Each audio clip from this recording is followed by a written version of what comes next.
주여 어서 오시옵소서. 우리가 고백할 때 우리의 고백을 기뻐 받으시고 또 우리의 사정과 우리의 예배를 또 받으시고 응답하시는 주님을 찬양합니다.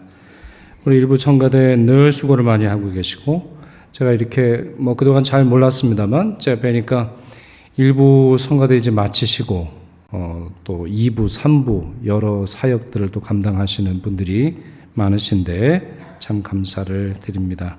주님께서 그 마음도 받으신 줄 믿습니다. 여러분, 지난 한 주간 잘 보내셨습니까? 이제 대림절 두 번째 주일이 됐습니다. 12월 첫 번째 주일이고 이제 마지막 달입니다. 뉴스 들으면은 여러 가지 일들 참 어떻게 이렇게 총천연색으로 뉴스가 펼쳐지는지 모르겠어요. 사회적으로, 정치적으로, 경제적으로 참 어제와 오늘이 늘 다르고 변화무쌍한 세상에서 저희들이 이제 살아가고 있는데, 이럴 때일수록 저희가 더 말씀 읽고 말씀이 우리에게 무엇을 약속하는지 잘 이해해야 하겠습니다. 그래서 여러분, 변함없는 신앙 가운데서 든든히 서시는 여러분 되실 수 있기를 축원합니다. 끝이 좋은 사람이 있습니다. 반면에 끝이 안 좋은 사람이 있습니다. 우리 친구들도 보면 그렇죠. 우리 큰 거창한 그러한 일이 아니라 친구 관계도 보면 항상 끝이 안 좋은 친구가 있어요. 반면에 아주 오래간만에 만났지만 반갑고 끝이 좋은 친구들이 있습니다. 신앙에서도 보면 그런 것 같아요. 가룟 유다를 한번 생각해 보세요, 여러분. 가룟 유다는 어떤 유형에 속할까요? 끝이 안 좋은 사람이죠. 그는 예수 그리스도의 제자로 부름을 받았어요. 수많은 기적들을 보았겠죠. 또한 예수 그리스도의 말씀을 수없이 들었을 겁니다. 그리고 자신도 예수를 주라 고백했었어요. 그러나 그의 끝은 비참하게 되었습니다. 단순히 믿음만이 아니라 믿음만 잃어버린 것이 아니라 그의 생명까지도 중도에 포기하고 말았죠. 반면에 아리마대 요셉, 니고데모는 어떤 사람입니까? 아리마대 요셉, 니고데모, 이 두 사람은 고위직에 있던 공무원들이었습니다. 당시 예수 그리스도를 향한 핍박, 또 예수 그리스도를 향한 많은 사람들의 질시와 또 분노와 음모를 잘 알고 있었는데, 예수 그리스도께서 십자가를 지실 때까지는 자기 정체를 숨기고 있었죠. 아무도 그들이 이 두 사람이 예수님의 제자라는 것을 몰랐어요. 그러나 모든 제자들이 도망치고 뿔뿔이 흩어져 있었던 바로 그때 이 두 사람은 자신이 예수 그리스도의 제자라는 것을 드러내며 예수님을 장례 치릅니다. 두 사람이 치러요.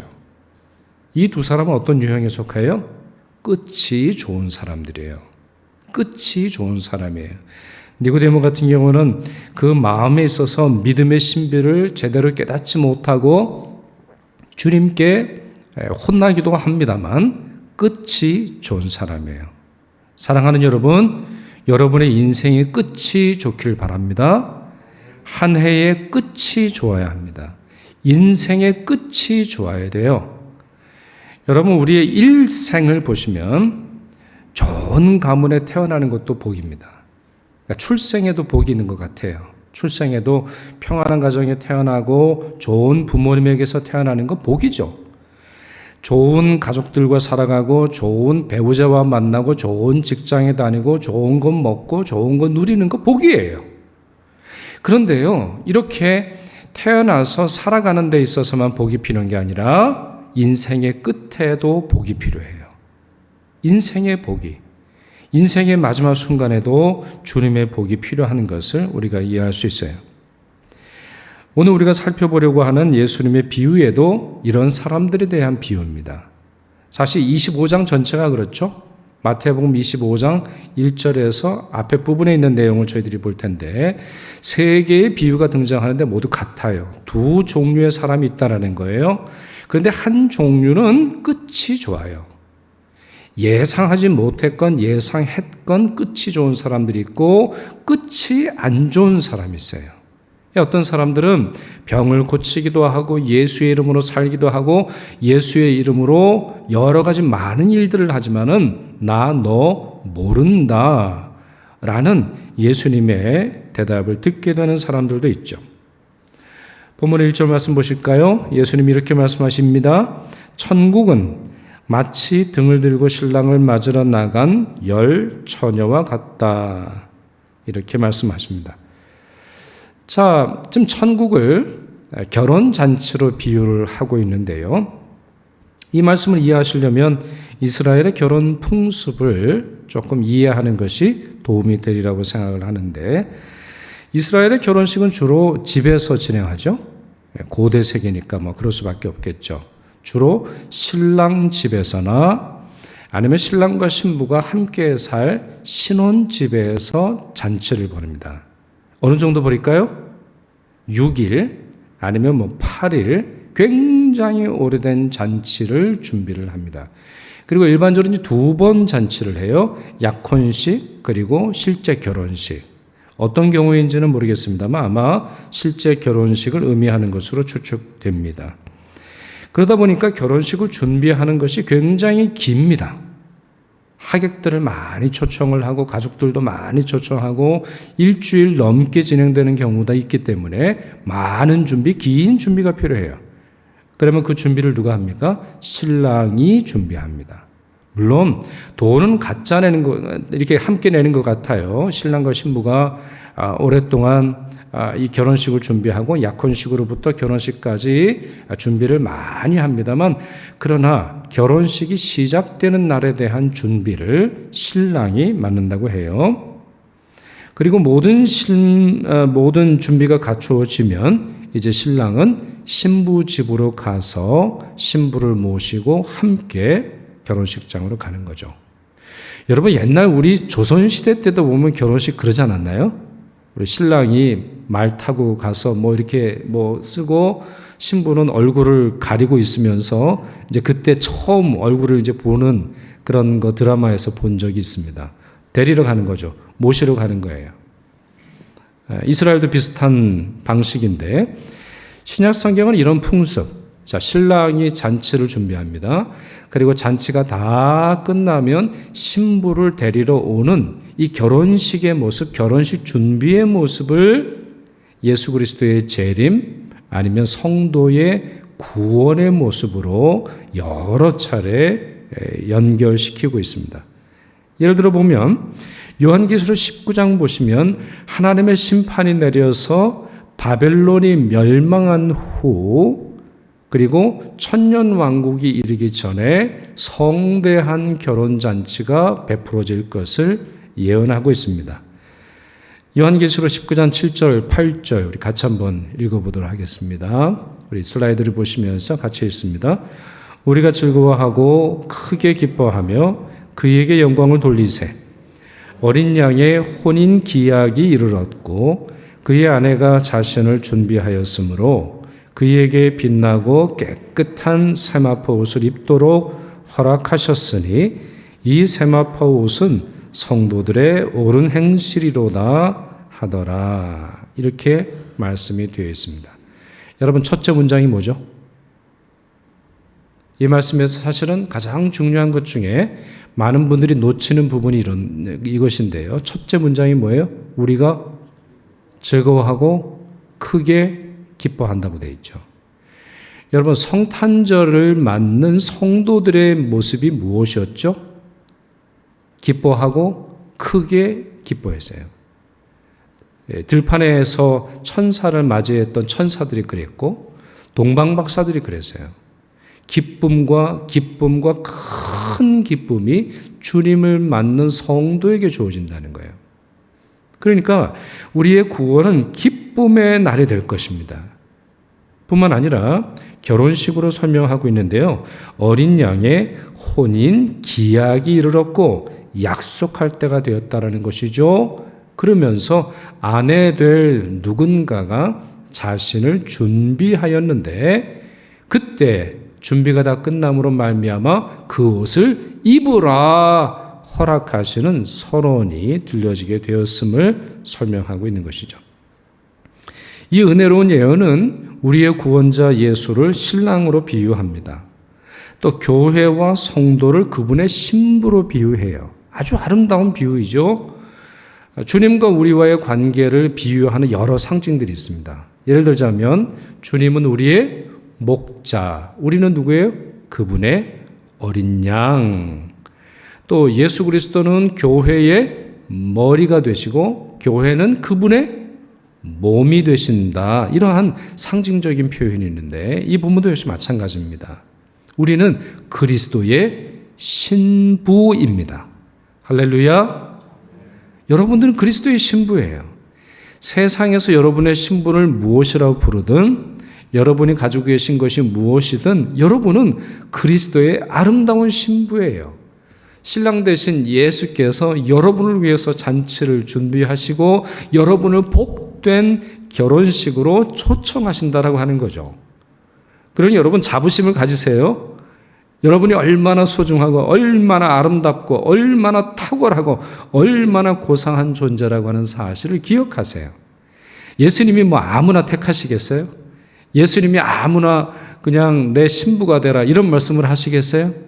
여러분이 사랑받을 만하기에 주님께서 여러분을 선택하신 줄 믿으시길 바랍니다.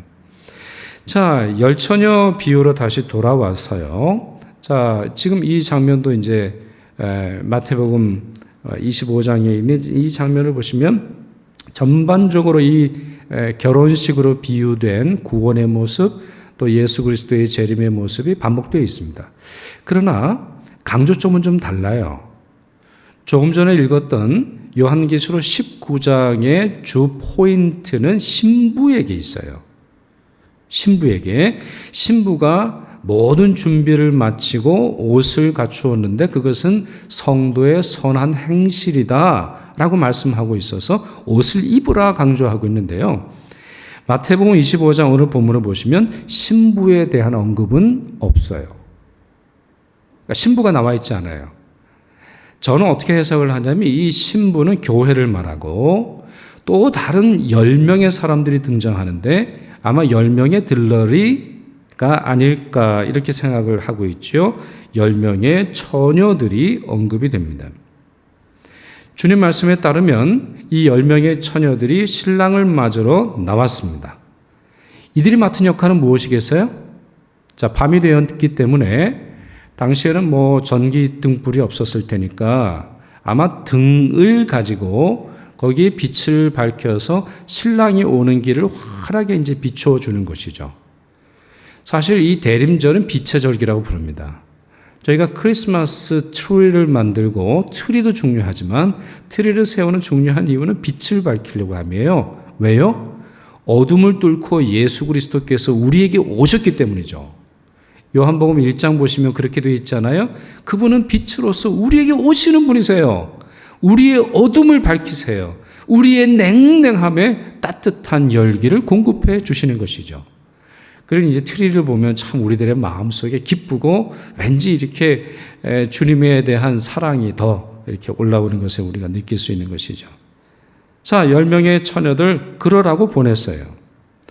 아마도 이들은 신랑이 오는 길을 밝힌 후에 신부에게 신랑을 데려가고 또 결혼식 잔치에 함께 따라가기 위해서 이러한 역할을 받았을 것으로 보입니다. 그래서 그들 모두 손에 등을 들고 있었는데요. 기다리는 시간이 길어서인지 10명 모두가 잠이 들었어요. 10명 모두가 잠이 들었어요. 이 사실도 굉장히 중요한 의미를 지니고 있는 거예요. 주님께서 오실 날이 가까웠다라고 하는 생각을 가질 때는 모두 깨어 있지만 정말 중요할 때는 성도들이 잠을 자요. 예수님께서 기도하시던 모습도 여러분 생각을 해보세요. 예수님께서 정말 이 땀이 핏방울이 될 정도로 간절히 기도하시면서 아버지여 저를 살려주옵소서 그러나 아버지의 뜻이라면 그대로 되기를 원합니다라고 기도하실 때 제자들은 뭐 하고 있었어요? 다 자고 있었어요. 다 자고 있었어요. 여러분 그런 점에서 주님의 가장 그 고상하고 절정이고 하이라이트와 같은 어떤 클라이막스와 같은 그런 놀라운 사역에 동참하는 자의 수는 매우 적어요. 우리 기억하세요? 여러분이 잘 때 그런 일이 일어날 가능성이 매우 높다는 걸 기억하세요. 그러니까 깨어 계셔야 되는 거예요. 오늘 본문에도 여신이 그 말씀을 하고 있는데요. 자, 이들이 다 졸며 잠이 들었는데요. 그러나 이 이야기를 여러분들이 아시겠습니다만 5은 혼인잔치에 참여하게 되고 나머지 5은 밖에 혼인잔치에 들어가지 못함으로 말미암아 밖에서 슬퍼하는 그런 모습을 볼 수 있습니다. 그 이유가 무엇입니까? 5명은 기름을 준비해 두었고 5명은 기름을 준비하지 않고 있다가 정작 신랑이 왔을 때 우왕좌왕하고 기름 사러 간 나머지 결혼식에 참여하지 못했기 때문입니다. 3절과 4절 보시죠. 그 말씀 이렇게 되어 있죠. 미련한 자들은, 그들은 미련한 자들입니다. 주님의 말씀의 뜻을 잘 몰라요. 조는 것 괜찮습니다. 조라도 괜찮아요. 그러나 그 다음 말씀을 보세요. 등을 가지되 기름을 가지지 아니하고 미련한 자들이죠. 준비하는 과정에서 미련함과 슬기로움이 나눠지는 법이에요. 끝이 좋기 위해서는 준비를 잘해야 된다는 것을 이 말씀을 통해서 알 수 있습니다. 신랑이 언제 온다라는 것을 알리지 않았고 어쩌면 상당히 늦은 시간에 올 수도 있기 때문에 반드시 기름을 통에 담아 두어야 합니다. 그러나 5명은 그러질 않았죠. 벤자민 프랭클린이라고 하는 분이 이런 말을 했다고 하죠. 준비에 실패하는 것은 실패를 준비하는 것이다. 준비에 실패하는 것은 실패를 준비하는 것이다. 우리 성가대가 아침에 이렇게 정말 소중하고 은혜로운 찬양을 부르기 위해서는 준비의 과정이 필요한 거죠. 예배를 시작하기 전에 준비가 되어 있지 않으면 이미 실패한 겁니다. 여러분들이 예배를 은혜롭게 진행하기 위해서 정말 주님의 말씀을 은혜롭게 드리기 위해서는 여러분의 마음이 준비가 되어 있어야 합니다. 그 준비가 되어 있지 않을 때는 하나님의 말씀이 여러분의 마음에 심기울 가능성이 매우 낮은 것이죠. 똑같이 겨울을 지낸다 할지라도 누군가는 봄을 준비합니다. 여러분, 세상이 지금 코로나 시대가 되어서 다 고만고만한 것 같고 다 좌절하는 것 같고 다 어려운 것처럼 보여도 누군가는 코로나가 풀릴 때를 대비하여 준비합니다. 누군가는 시대의 변화를 예상하든 예상하지 못하든 달라질 것을 준비합니다. 그리하여서 시대적인 변화 속에서 즉각적으로 자기가 준비한 것을 통해서 살아갈 수 있는 능력을 가지고 있습니다. 이와 같은 준비가 없을 때 실패를 준비하는 것이죠. 자, 그렇다면 이 미련한 사람들은 누구를 뜻할까요? 미련한 사람들. 이 미련한 5명의 처녀 똑같이 부름을 받았고 똑같이 등을 주었던, 그러나 기름을 준비하지 못함으로 말미암아 결혼식에 참여하지 못하는, 끝이 좋지 못했던 이 5명의 처녀들은 누구를 뜻할까요? 첫째, 종교적인 형식주의자들을 뜻합니다. 등은 그 안에 기름을 담을 때만 빛을 만들 수 있습니다. 이 등이라고 하는 것은 이제 등대로 여러분이 이해하시면 좋겠는데, 자, 그 등이 빛을 발하기 위해서는 기름이 필요합니다. 기름 없이 등은 정말 무용지물일 가능성이 매우 높습니다. 물론 등도 필요하죠. 그냥 기름에 불을 키운다고 해서 그게 되는 것이 아니잖아요. 그러니 횃불을 들든 초를 들든 아니면 등대를 들든 어쨌든 이와 같은 무언가 그릇도 필요하지만 더 중요한 것은 뭐예요? 그 안에 있는 내용이에요. 내용이 없는 이 겉껍데기, 형식주의자들은 끝이 좋을 수가 없어요. 주님께서도 그런 말씀하셨죠. 주여 주여 하는 자마다 다 구원 얻는 게 아니라는 거예요. 주여 주여가 뭐예요? 다른 말로 하면 신앙 고백이에요.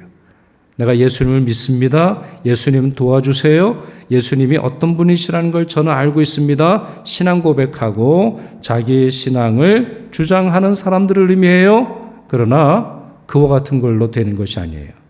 주님께서 이런 말씀하셨죠. 화 있을진저 너희 바리새인이여 너희가 박하와 운향과 모든 채소의 11조는 들이되 공의와 하나님께 대한 사랑은 버리는도다. 그러나 이것도 행하고 저것도 버리지 말아야 할지니라. 주님이 이렇게 말씀하셨어요. 이것도 행하고 저것도 버리지 말아야 돼요. 형식도 필요한 거예요. 11조 필요한 거예요. 그리고 주님께 드리는 헌신의 모습도 필요한 거예요. 동시에 모두 필요하다는 거예요. 동시에 사회적 공의와 하나님에 대한 사랑도 버리면 안 돼요. 이 두 가지가 함께 있어야 신앙은 의미를 나타냅니다. 우리 안에 있는 신앙은 힘을 가지게 되는 거예요. 사실 이런 형식주의자들 상당수는 진정한 믿음에 이르지 못했고 더 나아가서 진정한 회개가 무엇인지 모르는 사람들이에요. 대부분의 형식주의자들을 보세요. 바리새인들의 특성은 뭡니까? 진정한 회개가 없어요. 자기 자신이 아브라함의 후손이라고 하는 그 혈통에만 만족함으로 말미암아 회개할 기회를 놓쳐요. 회개에 대한 준비가 없어요. 회개를 통해서 구원의 온전함에 이를 만한 기회를 그들이 스스로 다 박차버렸어요. 세례 요한은 한때 굉장히 유명한 사람이었습니다. 그가 사역을 했을 때 수많은 사람들이 세례를 받으러 왔어요. 마치 그것은 어떤 하나의 종교적인 유행이었던 걸로 보여지는데 세례 요한은 자기에게 세례를 받으러 오는 자들에게 다음과 같이 호통을 칩니다. 독사의 자식들아, 누가 너희에게 일러 장차올 진노를 피하라 하더냐.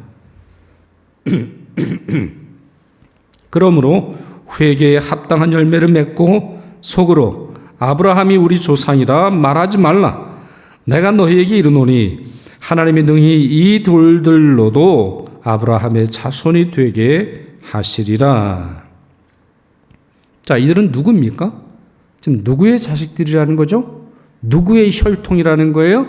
누구의 자녀라는 거예요? 독사의 자식들이에요. 이들은 회개를 모르고 진정한 회개의 열매가 없고 회개라고 하는 것을 통해서가 아니라 가장 손쉬운 방법으로 세례를 통해서 자기가 구원받으려 했던 사람이에요. 여러분 생각해 보세요. 물론 세례도 어렵습니다만 세례가 어려워요? 회개가 어려워요? 세례가 어려워요? 회개가 어려워요? 세례도 쉽은 건 아니에요. 저도 어렸을 때부터 세례 받으라 하는데 그 도망치느라 한 4년 만에 받았어요. 4년 만에. 대학교 1학년 때 세례를 제가 받았어요. 못 받겠어요, 저는. 세례 못 믿겠어요. 왜 중요한지 모르겠어요. 내가 왜 예수를 믿는데 나에게 구원이 주어지는지 모르겠어요.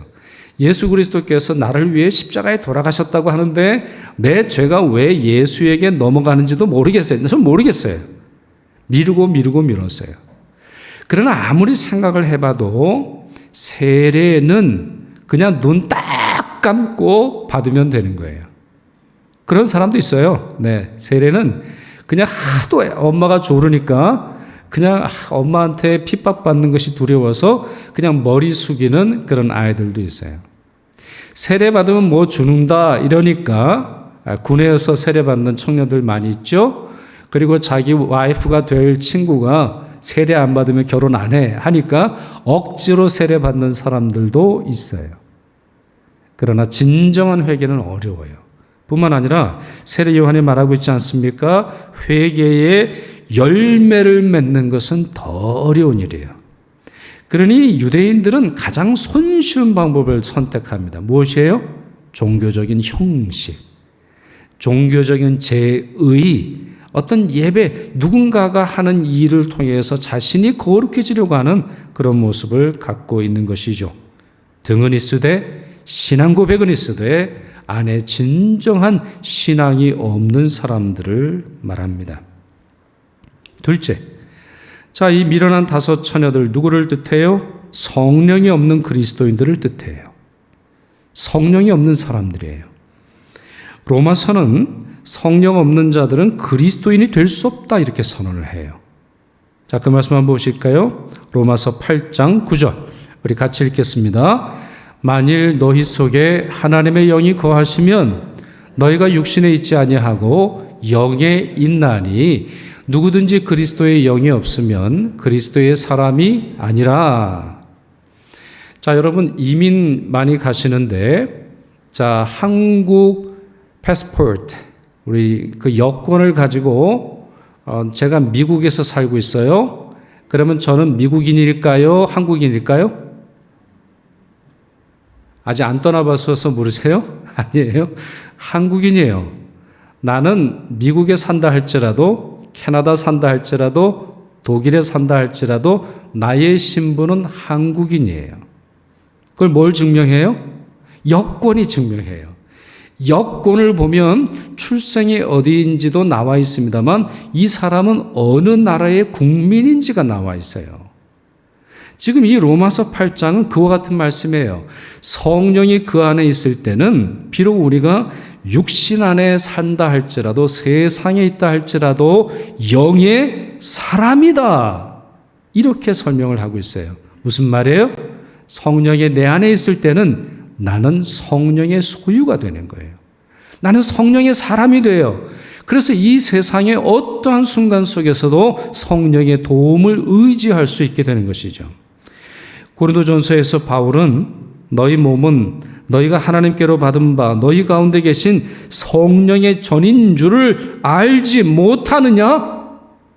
몸이 성령의 전이 된다는 거예요. 우리 이 피부, 우리의 몸, 우리의 뼈 뿐만 아니라 우리의 양심과 생각, 우리 내면 전체가 성령의 집이 된다는 거예요. 하나님의 집이 된다는 거예요. 뭐가 중요한 거예요? 그렇죠. 성령이 우리 안에 계셔야 되는 거죠. 뿐만 아니라 에베소서에서 바울은 하나님의 성령을 근심하게 하지 말라. 자, 그 다음 말씀 굉장히 중요해요. 그 안에서 너희가 구원의 날까지 인치심을 받았느니라 했어요. 성령의 도움 없이는 재림을 맞을 수 없어요. 성령의 도움이 없이는 끝까지 갈 수 없어요. 성령의 도움이 없이는 그리스도인이 될 수조차 없어요. 성령이 없이는 그리스도를 주라 고백할 수 없어요.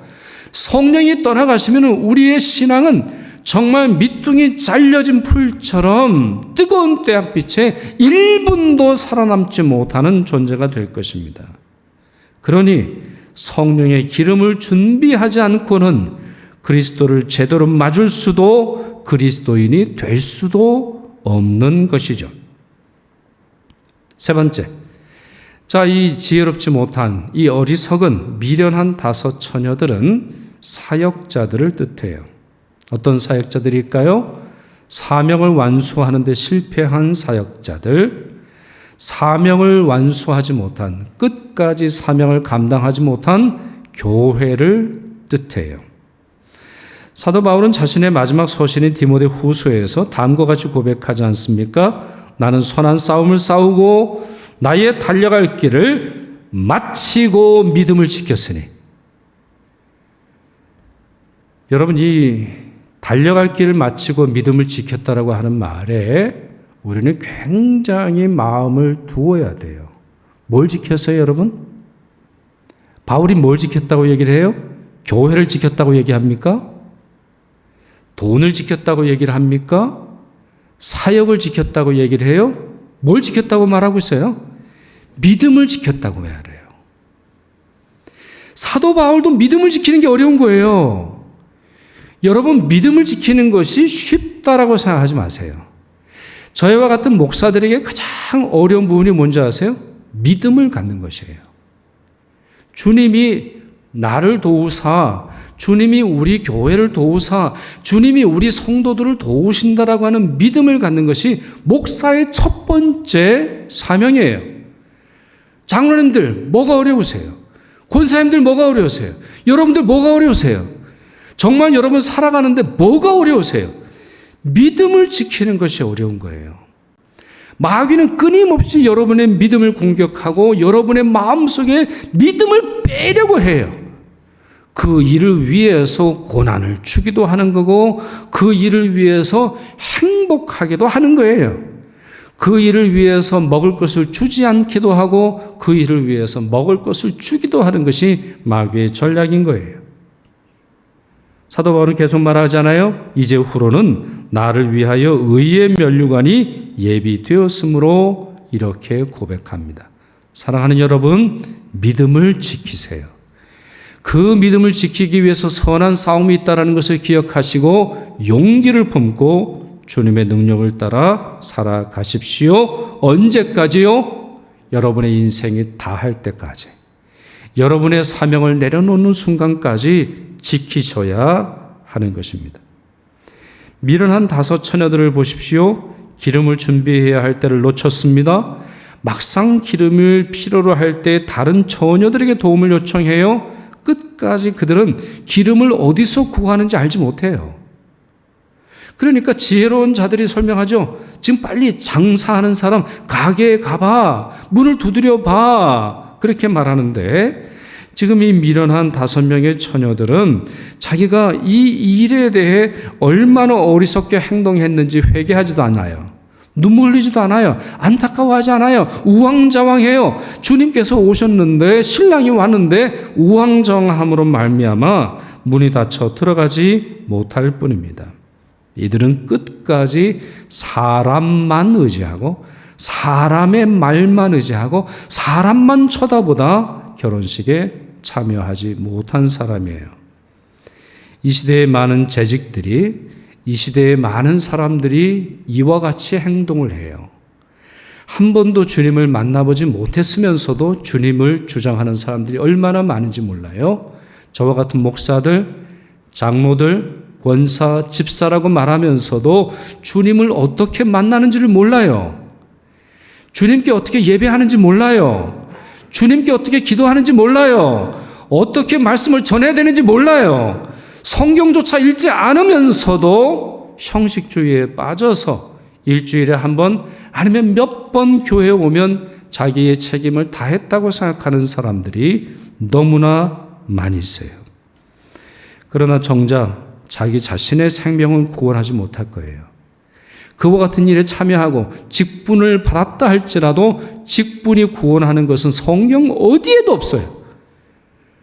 어디에도 직분이 우리의 구원을 증명한다라고 하는 말씀이 없지요.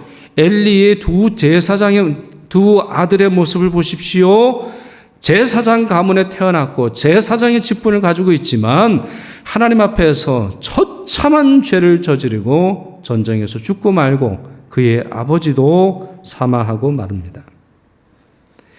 이와 같이 미련한 사역자들, 미련한 직분자들, 정작 예수 그리스도를 모르면서도 자기가 직분 받은 자인 것처럼 행동하는 자들, 그들이 들을 음성이 12절, 30절, 46절에 나와 있습니다. 진실로 너희에게 이르노니 내가 너희를 알지 못하노라. 이 무익한 종을 바깥 어두운 데로 내쫓으라. 거기서 슬피 울며 이를 갈리라. 그들은 영벌에 의인들은 영생에 들어가리라. 이것이 주님의 말씀입니다. 오늘은 대림절 2번째 주일이며 동시에 12월 한 해의 마지막 달의 첫 번째 주일입니다. 이 해의 마지막이 얼마 남지 않았는데요. 이 시기는 우리 인생의 마지막이 어떨지 상상하고 기대하며 우리의 준비가 제대로 되었는지를 돌아볼 시기입니다. 크리스마스는 사람들이 흥청망청 보내는 시간이죠. 돈도 많이 쓰고 시간도 허비하고 오락을 즐기고 모임도 많습니다. 망년회 이와 같은 것들이 많이 있죠. 이와 같을 때 우리의 소망이 무엇인지 돌아봐야 하겠습니다. 단순히 우리가 직분받은 것으로 감사하는 것이 아니라 우리가 제대로 준비하고 있는지, 우리의 사명을 끝까지 마지막 날까지 올해 여러분이 받은 사명이 무엇입니까? 그 사명을 12월 31일까지 아니면 여러분의 인생의 마지막까지 감당할 수 있기를 소망하며 준비하시기를 바랍니다. 기름 빌릴 수 없다라는 사실을 명심하십시오. 들기름, 참기름을 빌리실 수 있어요. 아니면은 자동차 기름, 등유도 빌리실 수 있겠습니다만 믿음의 기름은 빌리실 수 없어요. 구원의 기름은 빌리실 수 없어요. 성령의 기름은 안에 거 쓸 수 없어요. 정말 중요할 때 여러분이 가지고 계신 이 은혜의 기름은 여러분이 지금 준비하셔야 돼요. 끝까지 기다리고 끝까지 잘 하시길 바랍니다. 갈라디아서 6장 9절 말씀이 이렇습니다. 우리가 선을 행하되 낙심하지 말지니 포기하지 아니하면 때가 이름에 거두리라. 기도하겠습니다. 자비가 무한하시고 은혜가 한량없으신 하나님, 대림절 둘째 주일 주님의 말씀을 들었습니다. 주님의 날을 맞이하고자 등불 밝히고 깨어있으라 말씀하셨사오니 회개의 열매를 맺고 성령의 충만함을 입으며 끝까지 믿음과 사명 지키도록 도와주옵소서. 직분을 감당하게 하소서. 끝까지 가정을 지키게 하소서. 끝까지 하나님께서 맡기신 사명 순종하게 하옵소서. 그리하여 슬기롭고 지혜로운 믿음의 사람으로 주님을 맡게 하옵소서. 우리 주 예수 그리스도의 이름으로 기도드리옵나이다. 아멘.